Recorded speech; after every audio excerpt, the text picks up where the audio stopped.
1324, l'empereur du Mali, Mansa Moussa, accomplit son pèlerinage à la Mecque. Pour cela, il passe au Caire, et son passage au Caire ne passe pas inaperçu. C'est un roi, c'est le roi du Mali, et quand on le voit arriver au Caire, on comprend que c'est peut-être l'homme le plus puissant du monde. L'homme qui inonde le Caire de sa puissance, de son savoir et de sa richesse. Cette date, c'est un peu la vitrine de l'histoire du Moyen-Âge africain. Et il faut comprendre pourquoi elle est transmise jusqu'à nous.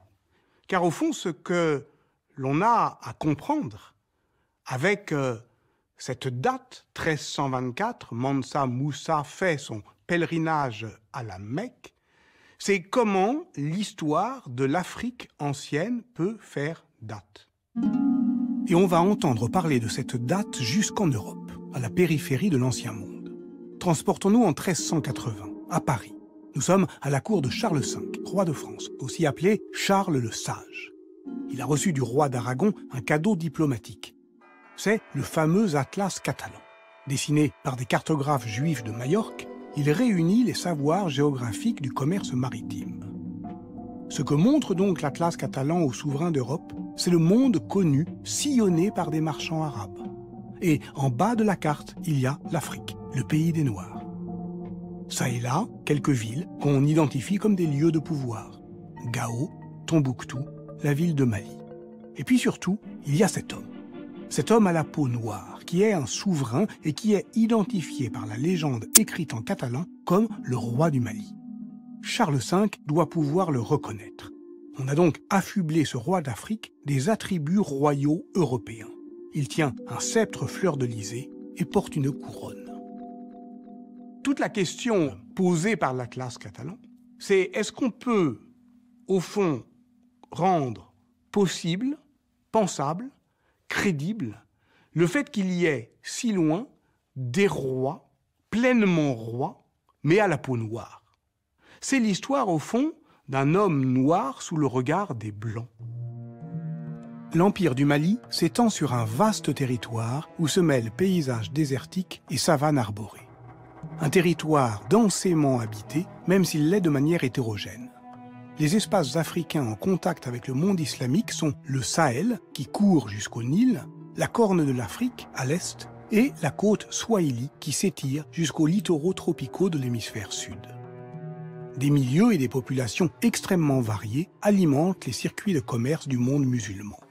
On s'échange du sel et des chevaux, mais on étanche surtout la soif d'or et d'esclaves du monde arabe.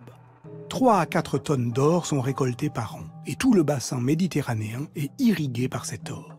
L'Empire du Mali est au cœur de ce système. Il faut saisir donc cette géographie d'ensemble, qui est une géographie de la distance et de la puissance, avec cette idée que la puissance ne se détient pas, elle s'exerce quand on est maître de la distance. Tout cela, évidemment, donne le pouvoir à ceux qui contrôlent les portes, les seuils. Mansa Moussa est ainsi à la tête d'un royaume courtier qui fait commerce de produits de luxe, mais avant tout d'esclaves et d'or. Pour s'assurer que les intermédiaires ne se rencontrent jamais, un écran de légende s'interpose. L'or pousserait comme des carottes. On le cueille au printemps en déterrant sa racine quelque part sur des terres inaccessibles. Les légendes parlent plus que les archives du sol, où l'architecture en terre cuite livre peu de vestiges. Les archéologues rêvent pourtant de découvrir où était la capitale du Mali médiéval. Ils font des suppositions à partir de noms flottants. Nani, Bati, Bani, Bali. L'Afrique a une histoire. Nul ne peut en douter, mais cette histoire, elle est difficilement datable. Ce que l'on sait de l'histoire de l'Afrique ancienne, c'est aussi ce que les savoirs africanistes traditionnels nous ont transmis, c'est-à-dire l'interprétation des traditions orales. Or, pour saisir l'origine de l'histoire du Mali, il faut faire confiance, une confiance relative, mais une confiance tout de même, à ces anciens savoirs africanistes qui collectaient et décrivaient et interprétaient les traditions orales. Collectée par le pouvoir colonial de la fin du XIXe siècle auprès des griots de langue malinké, la légende dit que dans la première moitié du XIIIe siècle, un roi du nom de Soundiata revint d'exil pour délivrer son royaume d'un tyran esclavagiste, le roi des Sosso. Le royaume du Mali serait né de cette libération. Mais bientôt, les rois du Mali organisent à leur tour la traite d'esclaves. Ces rois du Mali, il y en aurait eu 8 entre Soundiata et Mansa Moussa. 2 d'entre eux ont accompli leur pèlerinage à la Mecque, Mansa Wali et Mansa Sakura, le Sahel étant islamisé depuis le XIe siècle au moins. Puis il y a un 3e sultan voyageur, c'est Muhammad. On raconte qu'en 1312, il embarqua pour l'océan qu'il ne pensait pas infranchissable. Avant de disparaître en mer, c'est à Mansa Moussa qu'il confie le pouvoir. Moussa règne peut-être jusqu'en 1337. C'est après 12 ans de pouvoir qu'il entreprend son pèlerinage à la Mecque. À l'inverse de son prédécesseur, Mansa Moussa ne se lance pas dans l'inconnu. Il va à la Mecque, comme tout bon musulman. On ne sait pas exactement d'où il part, puisqu'on ne connaît pas la capitale du Mali. Mais disons que de Tombouctou au Caire, c'est 4900 km. Si on fait 30 km par jour, ce qui est raisonnable en caravane, ça fait quand même 6 mois. Qu'est-ce qu'on sait de ces 6 mois? Rien. Cette caravane est très nombreuse, mais elle va être flashée, si j'ose dire, au Caire. Dans ce phare documentaire, qu'est la très grande ville, la plus grande ville du Proche-Orient islamique, alors, le Caire.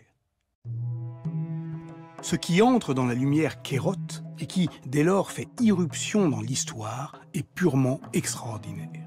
Voilà la caravane malienne qui arrive après 6 mois de traversée du désert. On parle de 60 000 hommes, plus probablement 10 000, ce qui est déjà beaucoup. C'est un véritable état nomade qui arrive au Caire ce jour-là. La cour de Mansa Moussa et des milliers d'esclaves pour le servir, sans compter des milliers de soldats qui gardent le trésor, car le roi du Mali transporte avec lui 12 tonnes d'or. Il veut éblouir le cœur du monde islamique. On est alors à l'apogée de la puissance de l'Égypte mamelouk, sous le long règne du sultan Al-Malik al-Nasir. Les Mamelouks sont les seuls à avoir résisté à l'invasion mongole au milieu du XIIIe siècle. Après la chute de Bagdad en 1258, le calife abbasside s'est réfugié au Caire, ce qui assoit encore un peu plus la légitimité religieuse du sultanat égyptien. Lorsque Mansa Moussa arrive au Caire, il est donc au centre diplomatique et politique du Proche-Orient islamique. Ce qu'il faut comprendre, c'est que Mansa Moussa entre dans la lumière très intense d'une des plus puissantes productions historiographiques du Moyen-Âge, qui est en fait la capacité de l'historiographie mamelouk en Égypte et en Syrie à imprimer des événements et à en garder la trace et la mémoire. Cette mémoire mamelouk est majoritairement une mémoire construite sur des annales. À chaque année, ces événements. Et donc, 1324, c'est l'année Mansa Moussa. C'est ce que racontent tous les grands écrivains mamelouks du XIVe et XVe siècle. Ibn Kathir, Ibn Khaldoun, Al-Makrizi. Et puis, il y a Al-Umari, un savant qui arrive de Damas en 1328 pour s'installer au Caire. Il y écrit les Massalik, un inventaire du monde dans lequel il consacre un chapitre entier au royaume du Mali. Car Al-Umari, venu au Caire 4 ans après le passage de Mansa Moussa, est saisi par la trace vivace que le roi du Mali a laissée. Il dit en substance « Je suis arrivé au Caire en 1328 et tout le monde ne parlait que de ça ». Dès que Mansa Moussa débute son séjour au Caire, lorsqu'il découvre le faste mamelouk, il sait que la partie politique est engagée. L'enjeu est de taille. Il est là pour se montrer dans toute sa puissance. Le pouvoir mamelouk doit le voir comme le roi noir qui tient le Sahel islamisé. Mansa Moussa fait forte impression aux habitants du Caire. Alors, les portraits, presque tous élogieux, parlent de sa beauté, de sa prestance, de son élégance, du fait qu'il parle bien arabe, qu'il est très pieux, très observant, très savant. Mais au fond, l'essentiel de ce qu'ils ont à dire, c'est qu'il est violemment riche, qu'on n'a jamais vu un homme aussi riche, qu'on n'a jamais vu quelqu'un donner autant et à tant de gens. Ça commence massivement, 40 000 dinars au sultan, c'est une somme colossale.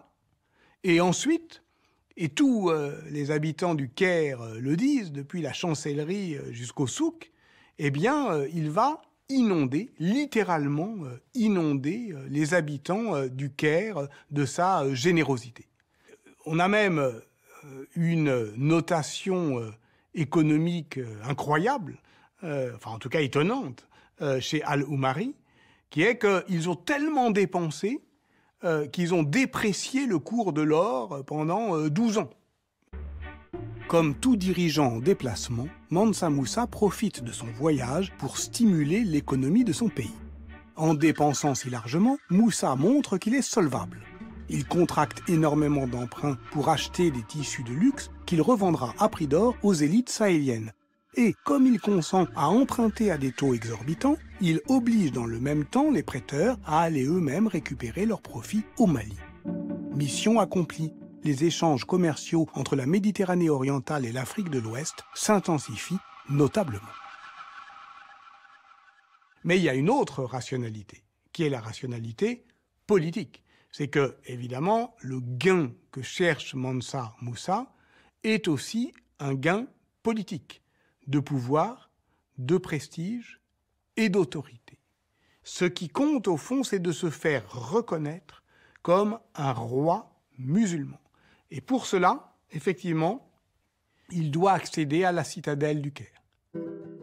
Le rituel l'impose, Mansa Moussa doit se rendre à la citadelle afin d'y rencontrer le sultan mamelouk qui a le titre de serviteur des deux sanctuaires, la Mecque et Médine.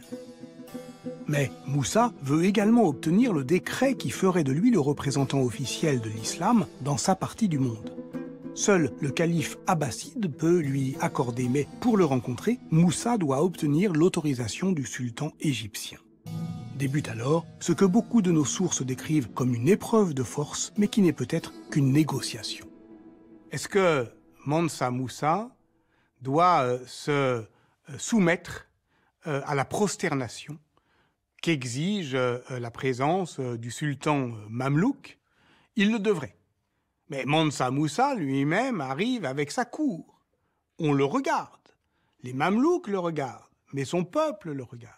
Et son peuple est habitué à ne jamais le regarder dans les yeux. C'est un roi sacré.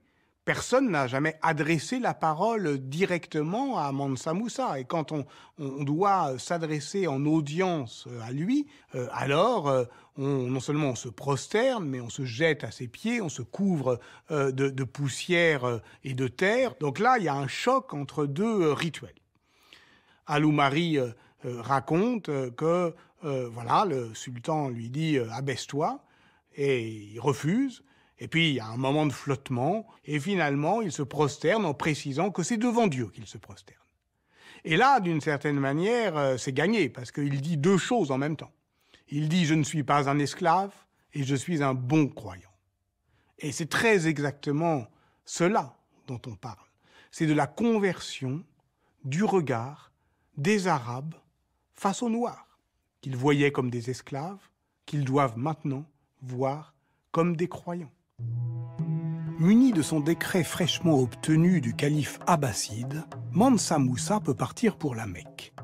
Le pouvoir mamelouk assure la protection du pèlerinage jusqu'au lieu saint grâce à sa caravane du Mahmal, nommée d'après le palanquin qui contient les étoffes destinées à couvrir la Kaaba, la pierre noire sacrée. Le voyage dure 40 jours, à travers le Sinaï puis le Hedjaz, un lieu dangereux soumis aux attaques des Bédouins. Mansa Moussa et sa caravane voyagent sans encombre, protégés par le Mahmal.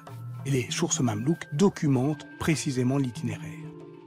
Lorsqu'il arrive à la Mecque, Mansa Moussa entre dans la lumière d'un nouveau phare, celui de l'historiographie mécoise. Le récit de son séjour se précise alors, notamment depuis la récente découverte d'une source mécoise par Adrien Collet, historien de l'islam africain médiéval. Un épisode qui est assez méconnu en fait de ce séjour à la Mecque, c'est un début de fitna, donc qui est désamorcé, avorté par Moussa. Donc la fitna, ça désigne, c'est un mot que les chroniqueurs arabes utilisent pour désigner des conflits entre musulmans. Tout d'un coup, un début de fitna éclate dans la mosquée sacrée entre les gens du Mali et les Turcs, donc c'est-à-dire les cavaliers au service de l'émir du pèlerinage, donc un officier mamelouk qui est chargé de superviser le bon déroulement du pèlerinage. Et là, les deux factions se trouvent face à face dans l'enceinte de la mosquée sacrée, épée sortie, prêt à combattre. Et là, Moussa, qui se trouve à ce moment-là dans un ribat qui surplombe la mosquée, donc qui est construit en bordure de l'enceinte, voit la scène et se met à leur crier dessus, vraiment entre dans une intense colère, et va leur ordonner de ranger les épées et de se raviser de combattre, ce qu'ils vont faire immédiatement, donc ce qui impressionne énormément les témoins, et notamment l'historien qui nous raconte l'événement, puisque en criant depuis sa fenêtre sur l'ensemble de l'enceinte de la mosquée sacrée, il évite un bain de sang, un combat à l'épée dans l'enceinte de la mosquée sacrée. Cette fitna est racontée par un historien d'origine yéménite qui s'était établi à la Mecque, qui est connu aussi comme un grand mystique, qui s'appelle Al-Yafiri, qui est présent et qui nous rapporte en tant que témoin oculaire cet événement, donc ce qui est quand même une chose rare, parce que c'est le seul historien médiéval qui nous rapporte un événement en lien avec Moussa qu'il a vu personnellement. C'est souvent les autres témoignages sont des discours rapportés ou des historiens qui interrogent des témoins qui ont vu, mais là c'est la première fois qu'on a un historien qui nous rapporte quelque chose qu'il a vu lui-même. Mansa Moussa a donc su prévenir la violence. C'est ce que les sources mécoises nous apprennent. En revanche, ce que les sources mamelouques nous disent, c'est que, sans doute suite à des tensions après l'épisode de la fitna, Moussa ne repart pas avec la caravane du Mahmal. Avec sa cour, ses esclaves et ses guerriers, le roi du Mali doit revenir par ses propres moyens. Le retour est catastrophique. Les auteurs disent c'est la Nakba, c'est-à-dire la catastrophe en arabe. Ils n'ont pas de guide, ils se perdent, ils dérivent vers les montagnes, ils ont froid, les 2 tiers meurent de froid, ça paraît étrange, mais au fond on est en décembre 1324. Tout cela est évidemment raconté par les sources mamelouques de manière un peu complaisante, parce qu'il s'agit aussi de dire que ceux qui ne prennent pas le Barmal, effectivement, voyagent à leurs risques et périls. Donc tout cela, effectivement, fait une structure de mémoire qui laisse un souvenir dans l'endroit que quitte Mansa Moussa, qui est le cœur du Proche-Orient islamique. Mansa Moussa rentre dans son pays avec une légitimité décuplée. Il finance personnellement la construction de mosquées, notamment celle de Tombouctou, plusieurs fois reconstruite mais toujours visible aujourd'hui. Et son voyage a permis de développer les liens diplomatiques et commerciaux avec l'Égypte, mais aussi avec le Maroc. Le Mali, ouvert sur le monde, connaît un grand moment de prospérité, du moins d'après les chroniqueurs mamelouks d'alors. L'histoire du royaume du Mali se poursuit lorsque de nouvelles sources apparaissent pour la documenter.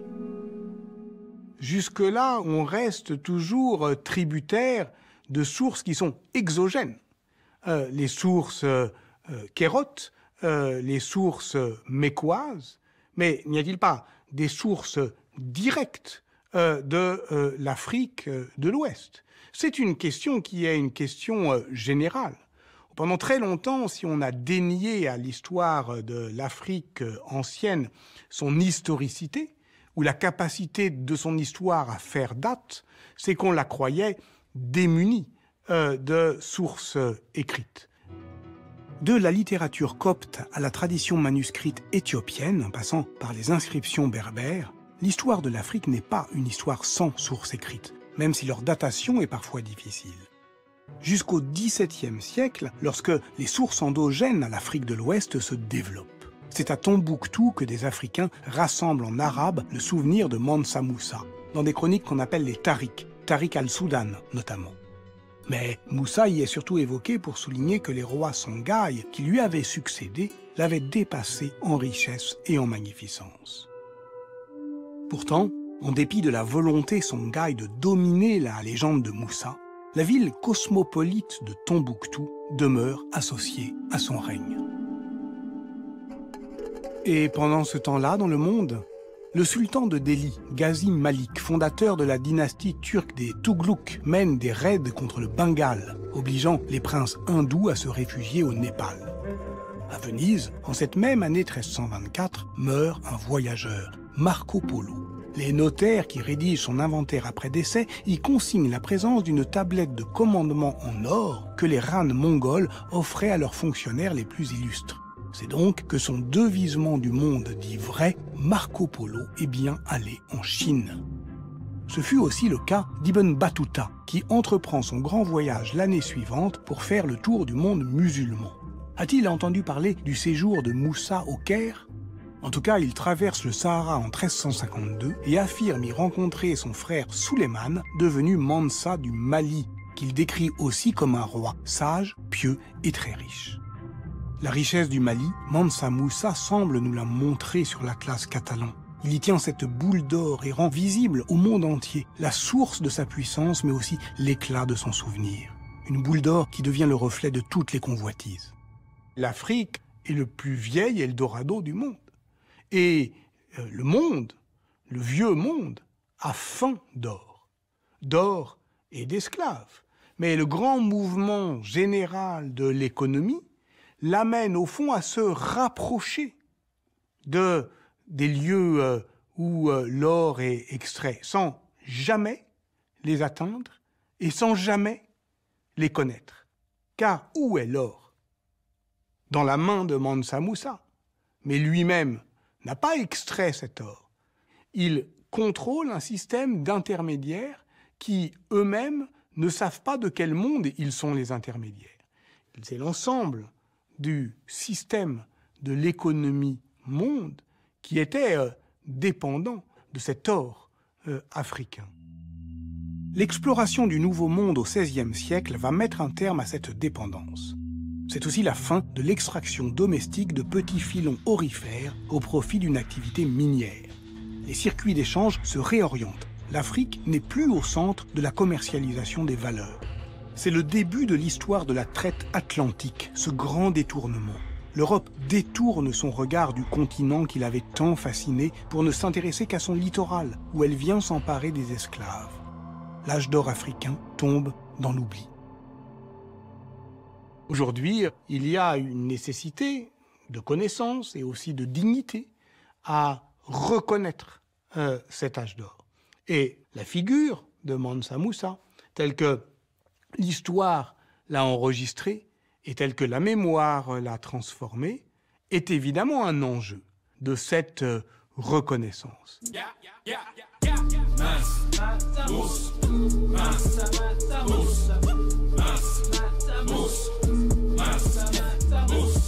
Presque 700 ans après son voyage, Mansa Moussa est devenu une figure mondiale de l'afrocentrisme.